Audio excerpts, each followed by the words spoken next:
Okay, the future of the Banff meetings, the Banff Foundation for Allograft Pathology. Now down here at the bottom right, you see the logo of the Banff Foundation. We think you'll be seeing that logo again. Believe it or not, it's important to the future, important to your lives. And it hasn't existed before this year. It's been 22 years since Lorraine and I began this process. You may get tired of seeing these pictures. Maybe in 2015 we'll show you the video again, but you can get tired of that too. So, you know, we shouldn't spend too much time on the past. So this, of course, is the Banff Springs Hotel. That's not where we began. We began at the Banff Center for Conferences, which is a tiny little place with thin walls where you got to know a great deal about what the people on either side of you were doing and so on. So the Banff Process, as Lorraine has told you, the philosophy, it's a moderated, self-organized group to standardize organ, allograft, biopsy, and interpretation. It's a recent mini review that Lorraine and I have written about this. So, 1991 to forever. There at the bottom left is the building where the meeting began. So there have been various milestones, and I think this year, 2013, is a very important milestone. How could you do something like this without any infrastructure at all? And that's really what we've had. We've had no structure. We've had the benign guiding hand of Drs. Rackison and Solez, and that was sort of it. Well, I don't think the future would go very well if that continued to be the structure of things. So we've created a Swiss foundation, nonprofit Swiss foundation, a great deal of transparency, rules, all the sorts of things that I think will make it easier for pharma and other entities to decide to put money into our future ventures. And the changed climate, there's a question of, can you go home again? Can we ever again have this meeting in Banff? I think we can certainly never again have it in a place that bears the word resort. It cannot be in a resort. Could it be at the Banff Center? Could it be at the Banff Springs Convention Center? I don't know. But probably not. Probably it needs to be in a regular business destination city. So it could be in, for instance, Calgary with a side trip to Banff. But probably the main meeting can't be in Banff. And so you should really savor this particular meeting, because in many ways it's going to be nicer and more pleasant than any future meeting. And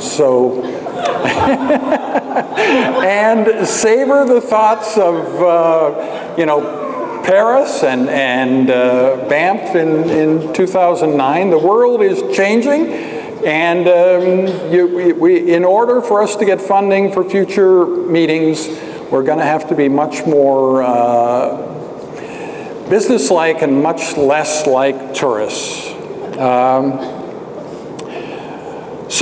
And one thing that I want to make you aware of, we have very detailed plans for 2015.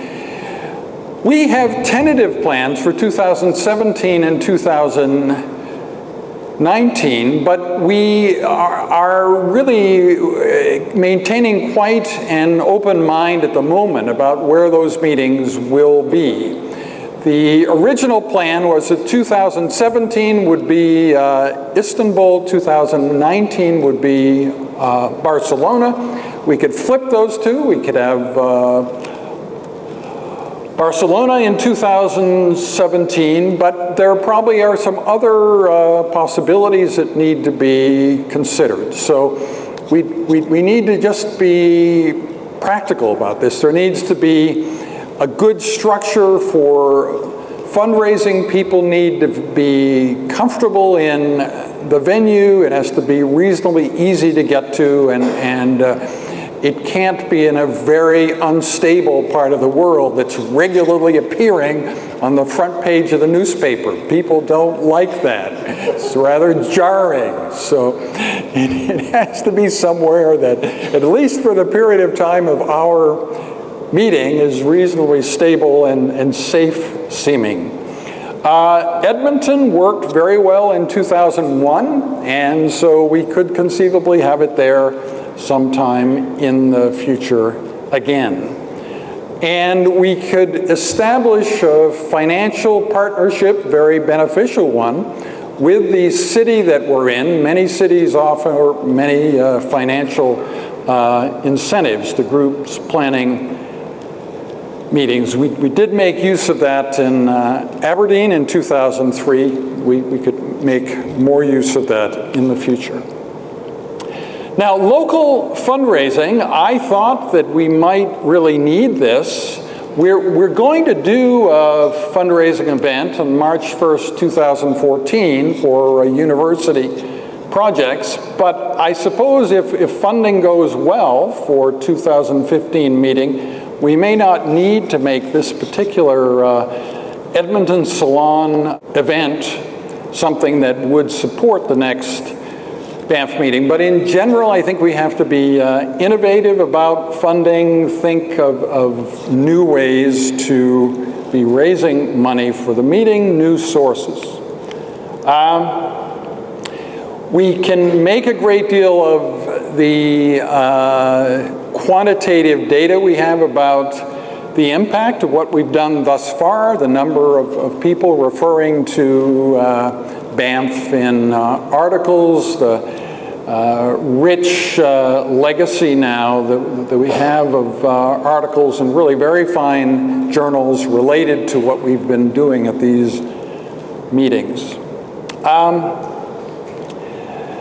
Citation analysis, this 1999 paper, Rackison et al., is a citation classic, having been cited 2,478 times. Probably there's more times than that, but the last time we checked. And the Banff meeting reports have been cited over 5,000 times. So the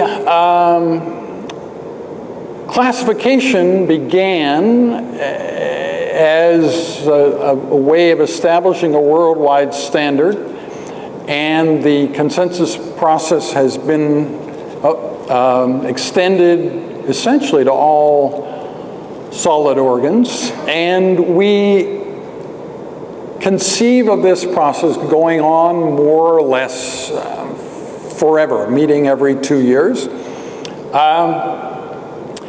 And you can imagine that just standardizing the biopsies is not going to be sufficient, that we need to standardize the other components of care of our patients to get maximum value. And you know about the working groups, and there is also a working group on the history and impact of the Banff process.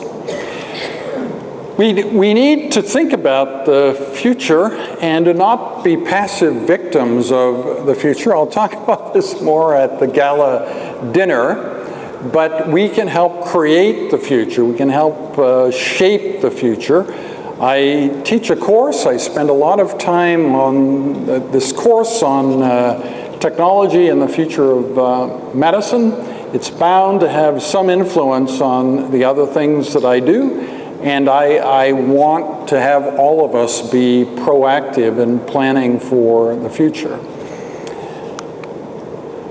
So what about governance? We haven't had any in the past. Now we're a foundation, a Swiss Foundation, what exactly does that mean? Well, let's spend some time on this slide and pore over it.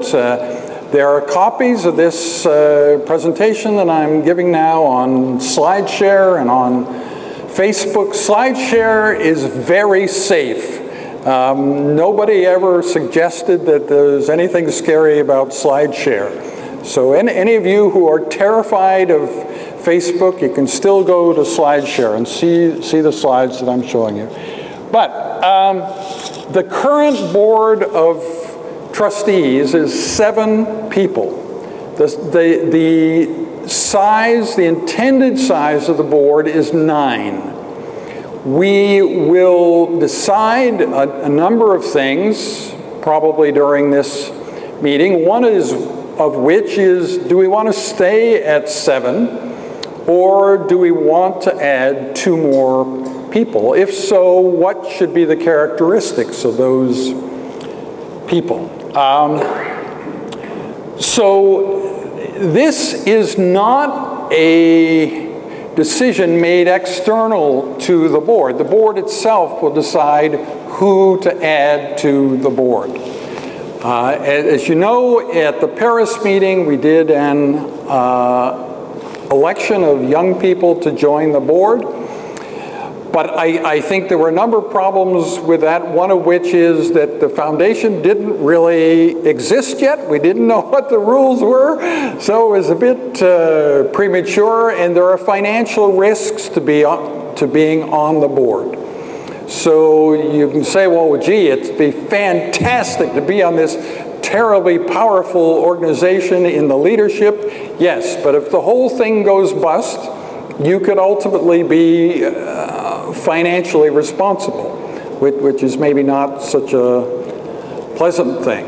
So we will be talking about that. We'll be talking about other aspects of the structure. And you may be wondering about, what about the Kim Solez part of this? So the chair of the board serves for 3 years, renewable once. So I can only serve for 6 years. So somebody else will definitely be the chair of the board in 6 years' time. And I think we've done really excellent, succession planning. And so what I put to you is we've created an outstanding organization to provide the girding structure for these meetings. Now, what about you guys? What is the future of the discipline of, transplant pathology?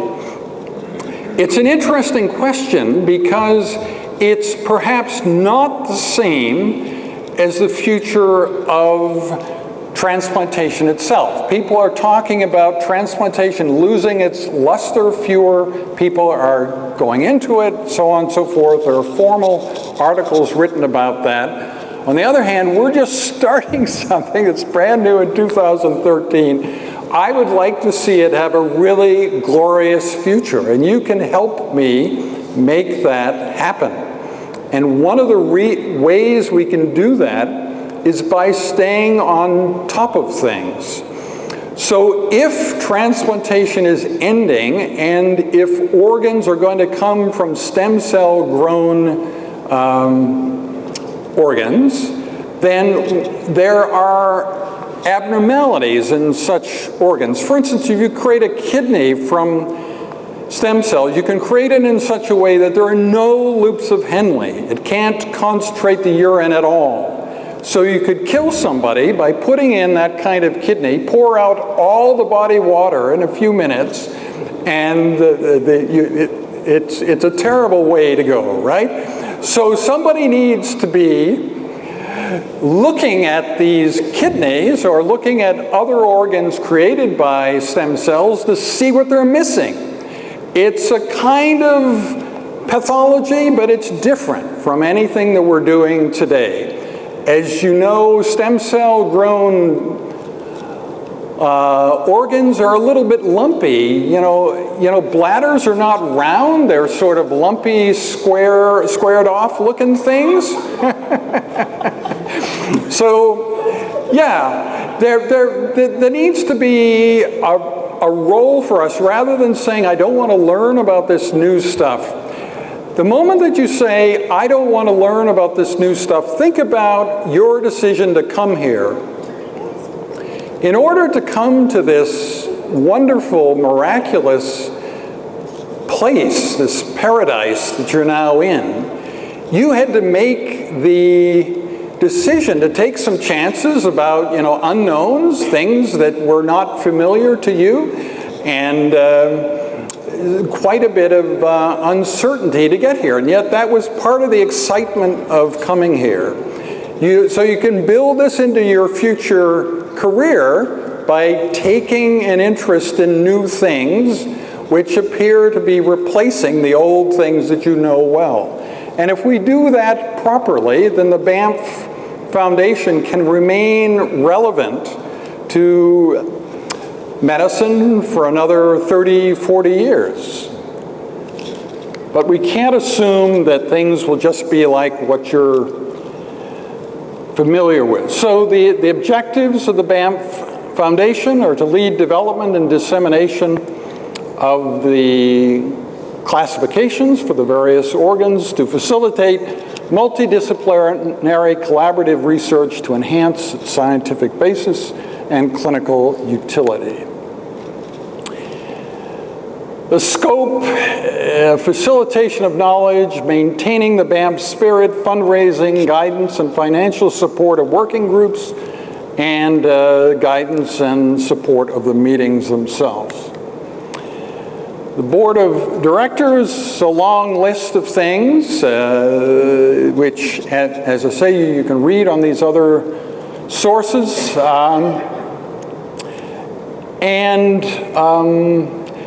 We have really excellent guidance. Nikki Schmidt, who you have not met, is a member of the board who represents an organization that really knows what they're doing in terms of putting together medical meetings. We could never afford for him to do everything for us, but when we want really expert advice on how to handle things. For instance, he did an e-commerce website for this meeting, which we weren't able to use in the end, but it was absolutely fantastic, and it would have been the ideal e-commerce website if we could have used it. The secretary-treasurer is Michael Mengel. The responsibilities for those tasks is really quite important, so many of you will have already dealt with Michael on issues having to do with the handling of funds and the practical organization of the future meetings and the foundation. Scientific Program Committee is appointed by the Board of Directors. Those people serve for 4 years, but would probably have staggered terms. That's the idea behind that. There would also be organ steering committees, which are largely self-organized. Leadership is appointed by the Board of Directors. Now, I brought something with me, which you'll probably find very surprising. But at the University of Pittsburgh, the Director of Neurocritical Care is David Crippen. He and I have had sort of parallel but absolutely opposite lives. We both began internet resources at exactly the same time.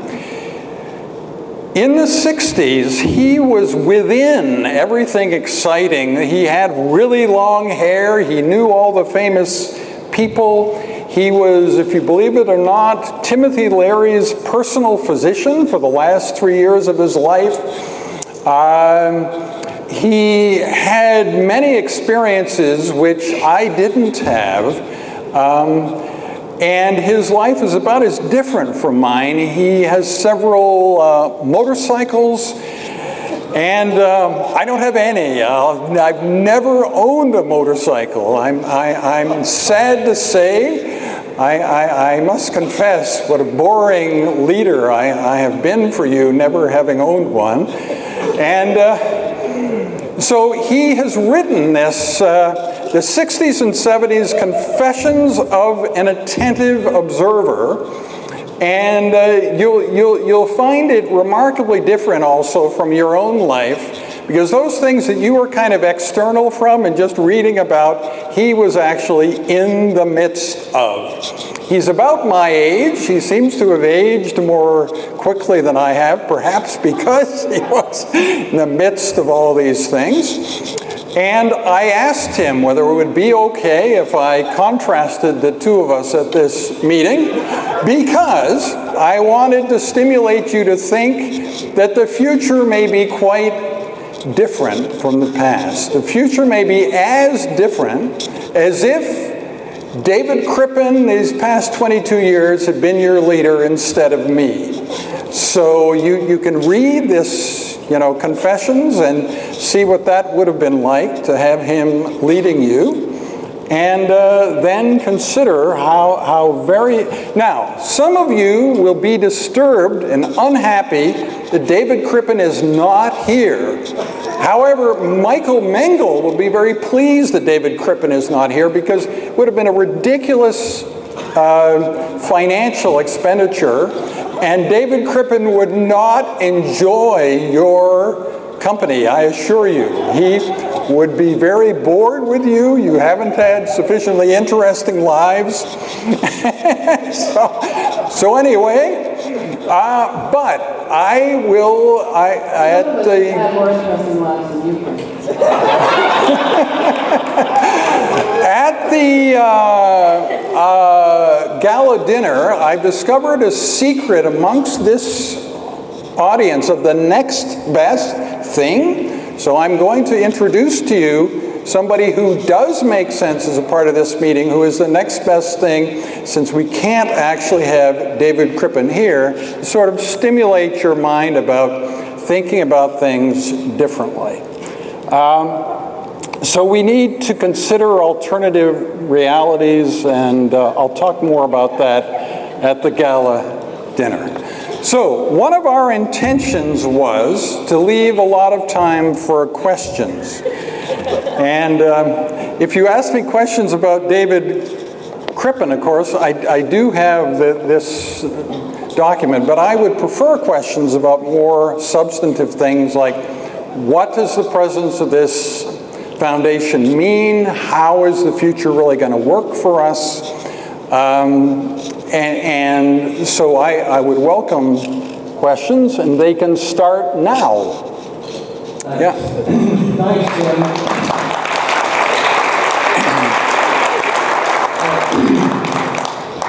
First of all, there are present and former motorcycle riders in the audience.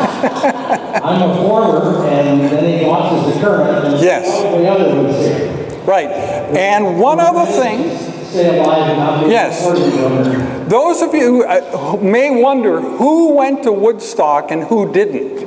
And you've always known that Lorraine is way cooler than I am. So she went to Woodstock. I didn't even know about it until afterwards. Yeah. About the foundation, I'm thrilled that this was created. The seed was planted at the last Banff meeting, and it was not an easy time to get it done. And I think it's a major step forward for the group. It'll create a structure and a transparency, a way of contributing money from other sources, and I think longevity. So I think it has many pluses, and it will probably morph as it matures and become a very useful framework for this group.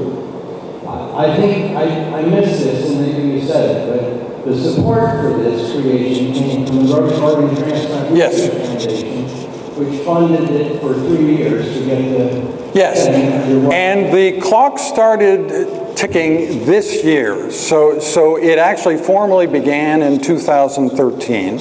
So we have 3 years of funding for it. Yeah. So I just have a modest proposal. Like all organizations, we need a logo, Yes. we need a slogan, and I think we should have a contest among the participants here to come up with a catchy logo. Right. On the poster over here, it's just plain lettering, but we could do something. Yeah. No, we have a logo, but it's just, provisional. So I would prefer to have something much nicer than that. And I think that's a really excellent plan. And I also, as you know, I always talk about the excitement of having the unknown young person who's never been at these meetings before speak up and really make a difference. But I feel that that's true about everything that we're talking about now. It could be such a young person who creates the logo, who comes up with a slogan. This is definitely not an old boys club or old people's club. And so I want to maintain this sense of vibrancy and youth, and in everything that we do in the future, that has to be a part of it. Yes, Brian. The success of this group largely depends on its scientific quality in the meetings. So I'd like to make a plea that we hold our meetings in nice places.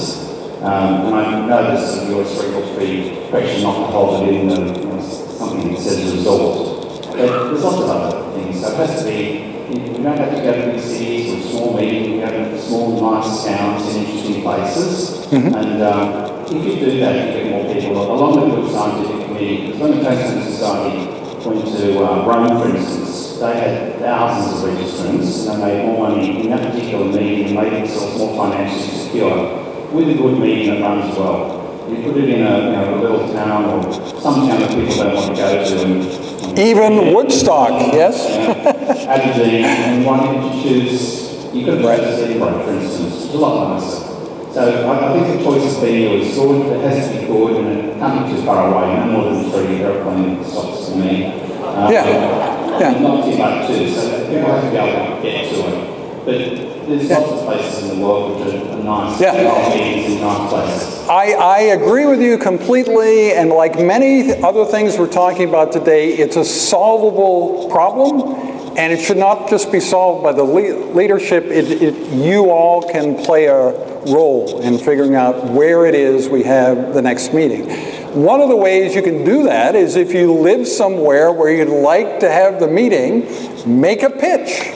We don't actually have anybody doing that for future years right at the moment. I did make a site visit in Istanbul in June of 2012, and I met with some medical leaders there, but they've been rather quiet recently. So I'm not receiving any pitches from people saying, yes, have it in my city, my town. So if one of you would like to make such a pitch, I think we would certainly seriously consider what you have to propose. Other questions, comments? Come on, you must have. The bar isn't open for another 11 minutes. So you can give me your... We have to walk over that thing. Yeah, I know, but yeah, you've got another 5 minutes of cerebral work here, and then you can take off for the bar. So who else has questions, comments? Michael? Yeah. So financial things will change. The bar is only one rate per role. And what I want to point out is that this group never charged any membership fee and always managed to organize the meetings you probably all participated in. And that, if you ever have been involved in organizing a meeting, try to imagine a situation where you sign a contract to a venue with a liability of $700,000 without having a society backing you up. And that happened the last 20 years and feel the rain, and I want to say thank you. And you took it from...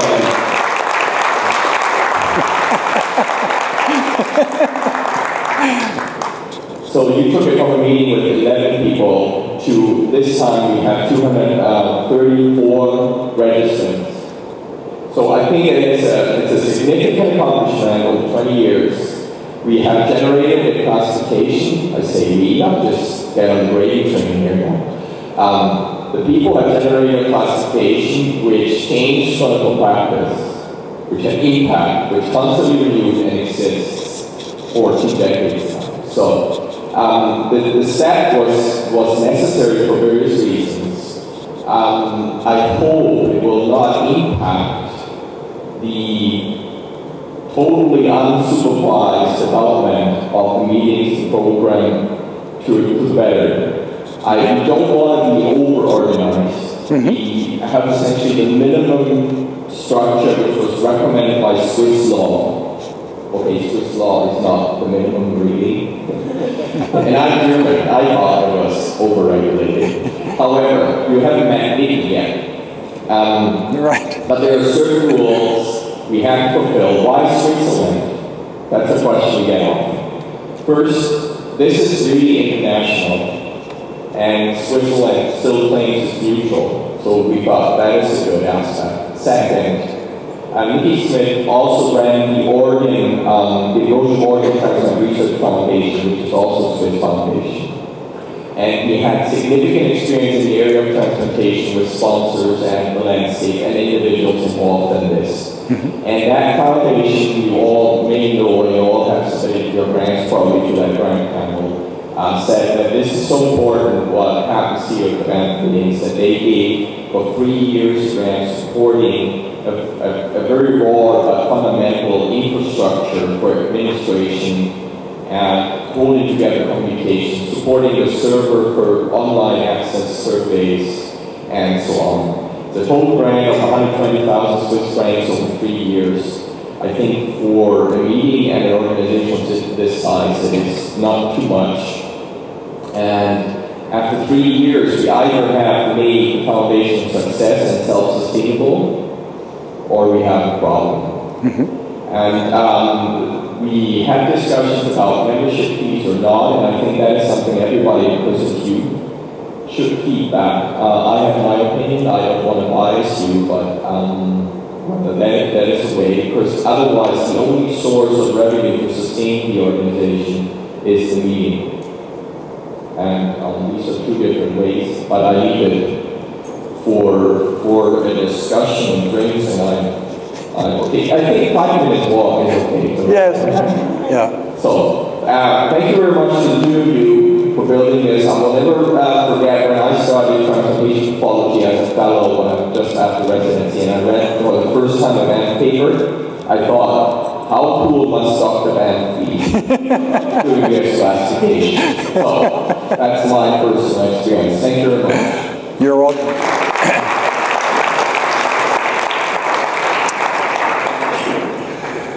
So yeah, in terms of us personally funding things, there are lots of things you could think about. You could think of paying registration ahead of the meeting, maybe even a year before. You can think of having dues where you know you pay so much into the organization. I don't think we're at a step where we need to do either of those things yet.